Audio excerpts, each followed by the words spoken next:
Welcome back to the 2024 Intercollegiate College Film Festival. I have with me a student filmmaker. Would you like to introduce yourself and tell us what school you're from? Sure. My name is Razik Saifullah. I go to McAllister College and I'm a senior. And will you please tell us about your film? What genre and what is the log line? Sure. My film is titled You Don't Feel Safe. It's a documentary, and it's not a typical documentary with like talking heads and interviews. The story is told through reenactments and narrations of student newspaper articles written around the incident that occurs within the film. And could you tell us how you learned about the incident and what the incident is, maybe in a sentence or two? Yeah, for sure. How I learned about this, basically what happens is in 1991, a white student union group was founded at the University of Minnesota, led by Tom David.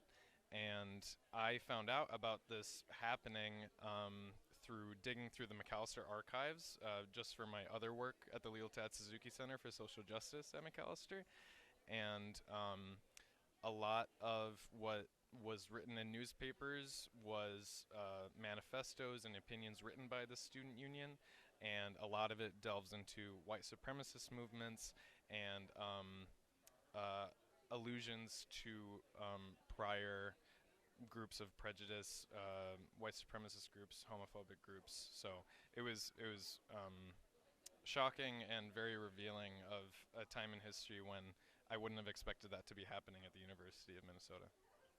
Right, and it did start at the University of Minnesota, even though you go to McAllister. McAllister was kind of dragged into it. Um,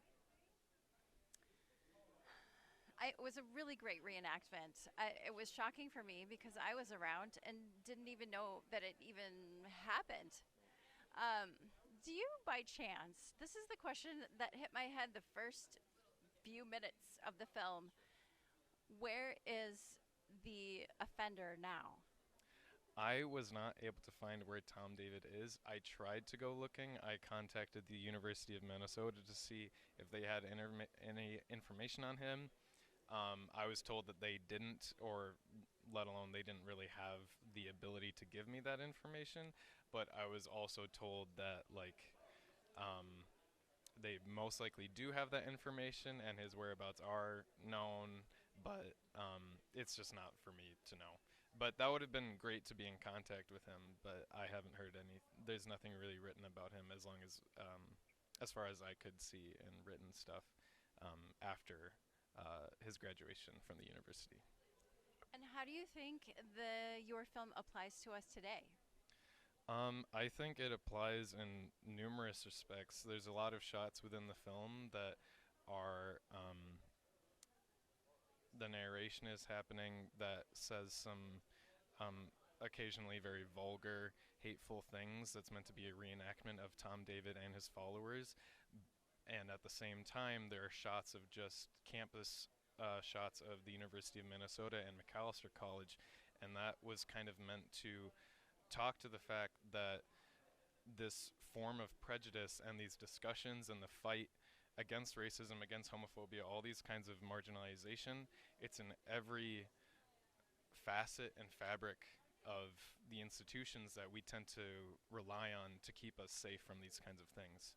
And it's a scary thought to reconcile with in the movie. It's a scary thought to reconcile with myself in reading about the story, but it's a truth that inevitably can push us forward and helps us to realize the institutions we rely on are sometimes not trustworthy, and the only person we can truly rely on is ourselves and the communities that we choose to love and surround ourselves with.